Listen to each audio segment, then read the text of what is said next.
Identifying and prosecuting those committing fraud after the fact is very expensive and can take years to complete.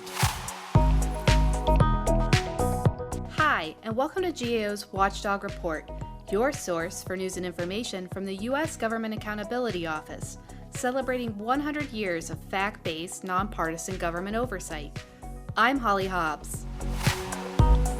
In response to the pandemic, the Small Business Administration quickly processed about 11 million loans, totaling about $800 billion, to small businesses that were adversely affected by COVID-19. While loans prove to be an important protection for small businesses, there are concerns that quick implementation of this program left it without safeguards against misuse and fraud. Today we'll find out more from Bill Scheer, an expert in federal small business programs and a director in our financial markets and community investment team. Thanks for joining us, Bill. It's a pleasure being here, Holly. So, Bill, let's start with, what does the Paycheck Protection Program do? Holly, it's a little bit complicated. The program provided loans to about 9 million small businesses. The loans were intended to help small businesses that were adversely affected by COVID-19. For loan recipients that meet requirements for spending loan proceeds on payroll, the loans can be forgiven. And this effectively turns the loan into a grant. And we've previously reported about suspicious activity under this program. What do we know so far? We know that there's a lot of potential fraud out there. So until someone's prosecuted, we don't really call it fraud.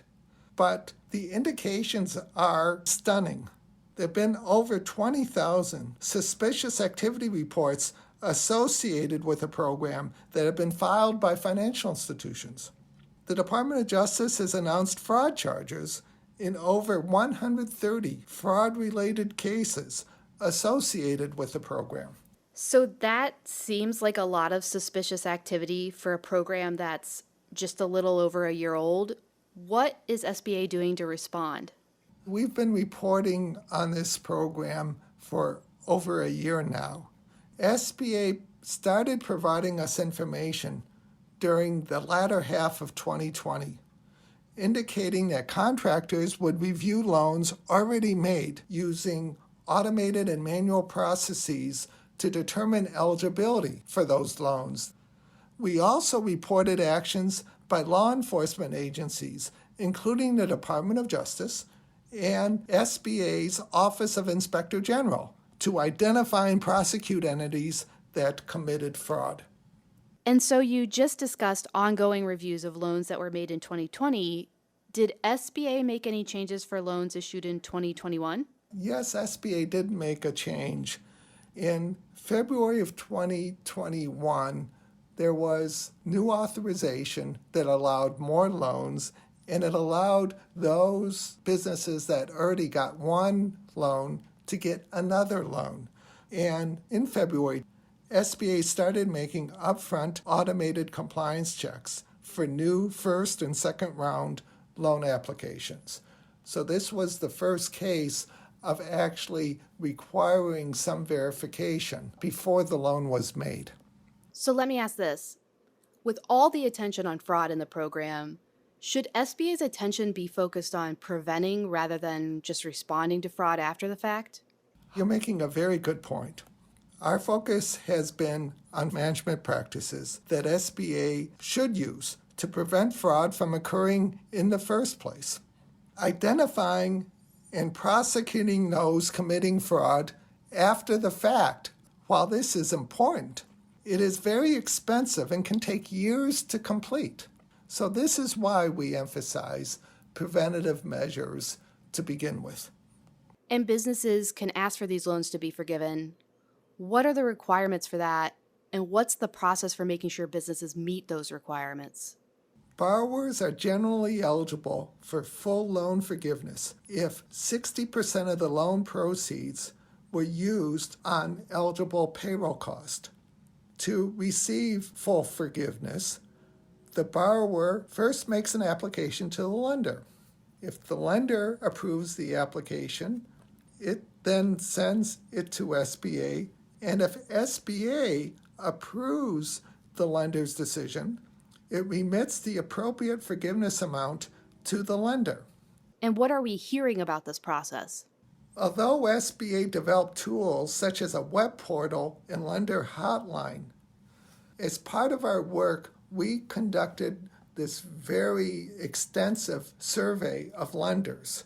Some lenders cited delays or unresponsiveness to queries on the status of loan forgiveness determinations.